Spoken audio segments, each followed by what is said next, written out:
नमस्कार दोस्तों, आप सभी पेंशनर्स का इस खास बुलेटिन में हार्दिक अभिवादन। आज का यह अपडेट उन सभी के लिए बेहद अहम है जो अपनी मेहनत की कमाई के बाद अब पेंशन पर निर्भर हैं। पिछले कुछ समय से पेंशन को लेकर जो असमंजस की स्थिति बनी हुई थी, उस पर अब साफ पानी फिरता नजर आ रहा है। सरकारी स्तर पर एक के बाद एक ऐसे फैसले सामने आ रहे हैं जो लाखों पेंशन धारकों की जिंदगी बदल कर रख सकते हैं। तो चलिए बिना किसी देरी के आज हम आपको उन 3 प्रमुख अपडेट से रूबरू कराते हैं जो हाल के दिनों में पेंशन जगत में हलचल मचाए हुए हैं। यह खबरें सीधे आपकी जेब से जुड़ी है, आपके भविष्य से जुड़ी है, इसलिए इस पूरे विश्लेषण को अंत तक बने रहकर सुने, क्योंकि हर शब्द में वह दम है जो आपके लिए बड़ी राहत ला सकता है। अगर आप हमारे इस पेंशन अपडेट चैनल से जुड़ना चाहते हैं और हर सटीक खबर सबसे पहले पाना चाहते हैं तो कृपया चैनल को सब्सक्राइब करना ना भूलें। साथ ही इस अहम जानकारी को अपने साथी पेंशनर्स, आपके परिवार के बुजुर्गों और दोस्तों तक पहुंचाएं ताकि कोई भी इस महत्वपूर्ण जानकारी से वंचित न रह जाए। पहली सनसनी, ईपीएस नपस पेंशनर्स के लिए न्यूनतम पेंशन में ऐतिहासिक वृद्धि की मांग। दोस्तों, सबसे पहली और सबसे बड़ी खबर उन लाखों पेंशन धारकों के लिए है जो ईपीएस नपस पंचारी पेंशन योजना शरत नैतु संविदास्प के अंतर्गत आते हैं।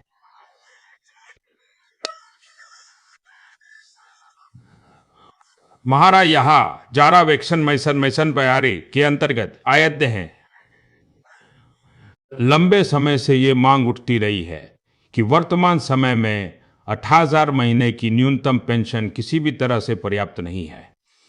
अब इस मुद्दे ने संसद तक जाकर जोर पकड़ लिया है। दरअसल भारतीय जनता पार्टी के सांसद और संसदीय समिति के प्रमुख बसवराज बोम्माई के नेतृत्व में एक अहम बैठक हुई। इस समिति ने मौजूदा महंगाई, समिति का मानना है कि साल 2014 के जनवरी महीने में जो 60,000 की न्यूनतम पेंशन तय की गई थी, वह आज के समय में महज एक औपचारिकता भर रह गई है। इस संसदीय पैनल ने स्पष्ट रूप से कहा है कि इतनी कम पेंशन के सहारे किसी भी बुजुर्ग का सम्मानजनक जीवन जीना संभव नहीं है। इसलिए उन्होंने श्रम मंत्रालय और कर्मचारी भविष्य निधि संगठन ईपीएफओ से मांग की है कि तुरंत इस न्यूनतम पेंशन राशि को एक सम्मानजनक स्तर तक बढ़ाया जाए। साथ ही उन पेंशन धारकों के लिए जो आर्थिक रूप से सबसे कमजोर हैं, उन्हें विशेष बास्केटी सहायता, विशेष अनुदान प्रदान करके सामाजिक सुरक्षा का दायरा मजबूत किया जाना चाहिए। यह सिफारिश कोई आकस्मिक नहीं है, इसके पीछे एक लंबा संघर्ष रहा है। राष्ट्रीय संघर्ष समिति के राष्ट्रीय अध्यक्ष कमांडर अशोक राउत ने पिछले 1 दशक से इस मुद्दे को जमीनी स्तर पर उठाया था। जंतर मंतर पर धरने हो, रामलीला मैदान में विशाल प्रदर्शन हो या फिर खून से पोस्ट कार्ड अभियान जैसे चर्चित आंदोलन हो, हर स्तर पर पेंशन धारकों ने अपनी आवाज बुलंद की। प्रधानमंत्री, वित्त मंत्री, श्रम मंत्री और लोकसभा अध्यक्ष को कई बार ज्ञापन दिए गए, वादे किए गए, लेकिन अब तक न्याय अधर्म में लटका रहा। अब जब संसद की एक प्रतिष्ठित समिति ने ही इस पर सख्ती से विचार करने को कहा है, तो यह उम्मीद की जानी चाहिए कि जल्द ही इस दिशा में ठोस कदम उठाए जाएंगे। यह केवल एक संख्या का खेल नहीं है, यह मानवीय गरिमा का सवाल है। अगर यह सिफारिश मंजूर होती है तो यह उन सभी बुजुर्गों के लिए एक नई सुबह की तरह होगी जिन्होंने अपना पूरा जीवन देश की अर्थव्यवस्था को गति देने में लगा दिया। दूसरा धमाका ईपीएफओ ने बढ़ाई मासिक पेंशन। निजी क्षेत्र के कर्मचारियों के लिए खुशखबरी। अब बात करते हैं दूसरी बड़ी खबर की। ईपीएफओ की सरकार मासिक तंपर की पाता, जो सीधे तौर पर देश के निजी क्षेत्र में कार्यरत करोड़ों कर्मचारियों और उनके परिवारों से जुड़ी है। दोस्तों, यह खबर इतनी बड़ी है कि इसे साल 2026 का सबसे बड़ा तोहफा कहा जा रहा है। कर्मचारी भविष्य निधि संगठन यानी ईपीएफओ ने एक बड़ा अपडेट जारी किया है जिसमें पेंशन की गणना को लेकर ऐतिहासिक बदलाव का प्रस्ताव रखा गया है। अब तक ईपीएस 970 के तहत पेंशन की गणना अधिकतम 15,000 की सीमित वेतन सैलरी कैप पर की जाती थी। भले ही किसी कर्मचारी की असली सैलरी 100 या 80 लाख क्यों ना हो, पेंशन की गणना के लिए उसकी योगदान सीमा महज 17 सवा तक ही सीमित थी। इसका सीधा असर यह होता था कि रिटायरमेंट के बाद मिलने वाली पेंशन बेहद कम होती थी, लेकिन अब सरकार और ईपीएफओ इस सीमा को बढ़ाकर 25,000 करने पर गंभीरता से विचार कर रहे हैं। यह बदलाव जितना सरल दिखता है, उतना ही क्रांतिकारी है। विशेषज्ञों का कहना है कि अगर यह सीमा 25,000 हो जाती है, तो कर्मचारियों की मासिक पेंशन में 40 से 50% तक की सीधी और ठोस वृद्धि देखी जा सकती है। लेकिन दोस्तों, यही नहीं रुकती बात। इस प्रस्ताव में सबसे शानदार और ऐतिहासिक बात यह है कि यह पेंशन को महंगाई भत्ते डीए 30 पर 6 के 20% 30% देवकांड योग से जोड़ने की योजना है। वर्तमान में महंगाई भत्ते का लाभ केवल केंद्र और राज्य सरकारों के कर्मचारियों को ही मिलता है। उनकी पेंशन में हर 6 महीने में महंगाई के अनुसार बढ़ोतरी होती है। लेकिन निजी क्षेत्र के रिटायर्ड कर्मचारी इस सुविधा से वंचित रहते थे। अब इस प्रस्ताव के जरिए निजी क्षेत्र के पेंशन धारकों को भी यह सौगात मिल सकती है। इसका मतलब साफ है, जैसे जैसे बाजार में महंगाई बढ़ेगी, पेंशन की राशि में अपने आप बढ़ोतरी होगी। इससे पेंशन धारकों की खरीद शक्ति, परचेजिंग पावर बरकरार रहेगी और वे बढ़ती कीमतों के दौर में भी आर्थिक रूप से सुरक्षित रहेंगे। यह कदम रिटायरमेंट के बाद के जीवन को एक नई सुरक्षा प्रदान करेगा, जहां बुजुर्गों को हर महीने पैसों की कमी के कारण समझौता नहीं करना पड़ेगा। सामाजिक सुरक्षा विशेषज्ञों का कहना है कि यह संशोधन केवल आंकड़ों का खेल नहीं है, बल्कि यह एक मानवीय जरूरत और ऐतिहासिक न्याय है। निजी क्षेत्र के कर्मचारियों ने दशकों तक देश की जीडीपी, सकल घरेलू उत्पाद में सबसे बड़ा योगदान दिया है। उन्होंने अपने युवा दिनों की मेहनत से देश की प्रगति की नींव रखी। ऐसे में रिटायरमेंट के बाद उन्हें सरकारी कर्मचारियों के समान पेंशन सुविधाएं मिलना उनके योगदान का सम्मान होगा। अगर सरकार इस प्रस्ताव को हरी झंडी देती है, तो यह देश के करोड़ों परिवारों के लिए साल 2025 का सबसे बड़ा और सबसे यादगार तोहफा साबित हो सकता है। तीसरी ब्रेकिंग, 77 मार्च से लागू हुए नए नियम, बदली भुगतान तिथियां और बड़ी पेंशन राशि। अब आते हैं तीसरी और सबसे ताजा खबर की ओर। दोस्तों, यह खबर उन सभी पेंशन धारकों के लिए अत्यंत महत्वपूर्ण है जो हर महीने अपनी पेंशन की तारीख और राशि को लेकर चिंतित रहते हैं। सरकार ने पेंशन वितरण प्रणाली को पूरी तरह से दुरुस्त करने के लिए 7 मार्च से कई नए नियम लागू कर दिए हैं।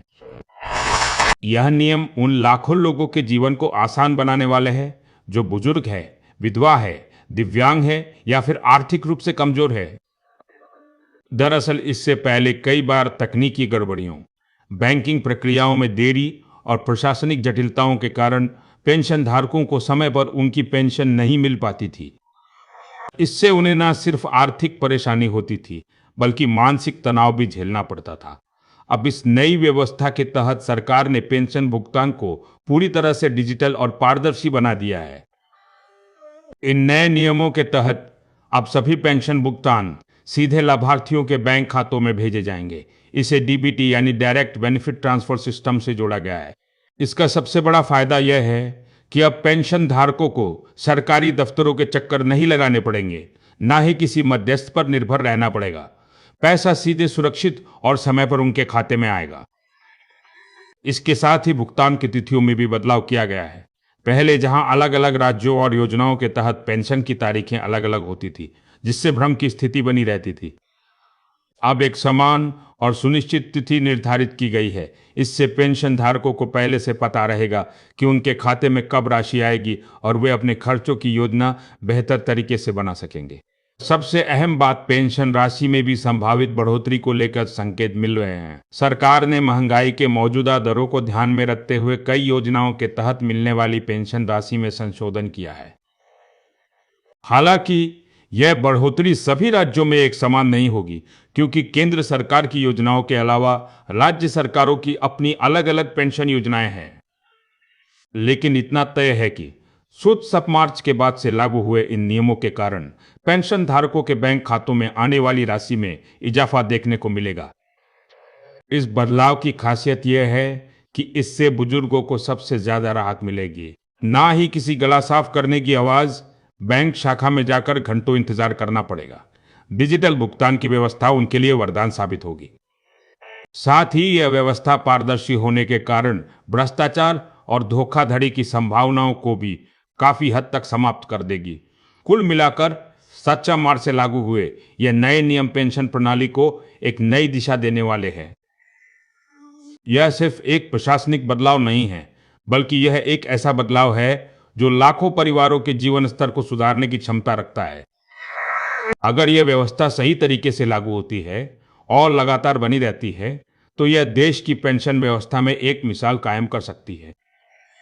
निष्कर्ष 3 बड़े अपडेट, एक नई उम्मीद। दोस्तों, जैसा कि हमने आज इस विस्तृत बुलेटिन में आपको बताया, पेंशन जगत में एक साथ 3 बड़े बदलाव की बयार बह रही है। पहला, ईपीएस 95(1) के तहत न्यूनतम पेंशन को 9 लाख से बढ़ाकर 3वीं सची की जो सक्षक 3 देवकांत जियो सम्मानजनक स्तर पर लाने की संसदीय समिति की सिफारिश।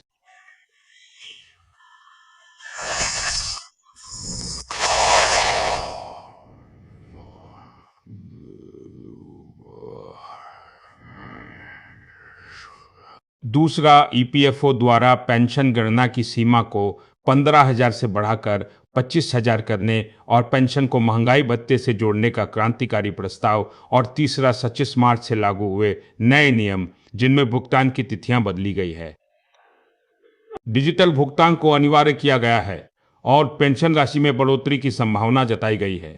यह तीनों अपडेट मिलकर एक ऐसा त्रिवेणी का निर्माण कर रहे हैं जो देश के हर पेंशन धारक के जीवन में स्थिरता, सम्मान और आर्थिक सुरक्षा लाने का काम करेगा। यह सिर्फ खबरें नहीं है, यह उन लाखों बुजुर्गों की आवाज है जिन्होंने अपना जीवन देश को दे दिया। अब सरकार से उम्मीद है कि इन सिफारिशों और प्रस्तावों पर जल्द से जल्द अमल किया जाएगा। हम आपको यहाँ एक बार फिर याद दिलाना चाहेंगे कि ऐसी सटीक, प्रामाणिक और समय पर खबरों के लिए हमारे चैनल से जुड़े रहे, क्योंकि पेंशन से जुड़ी हर छोटी बड़ी जानकारी आपके भविष्य को प्रभावित कर सकती है।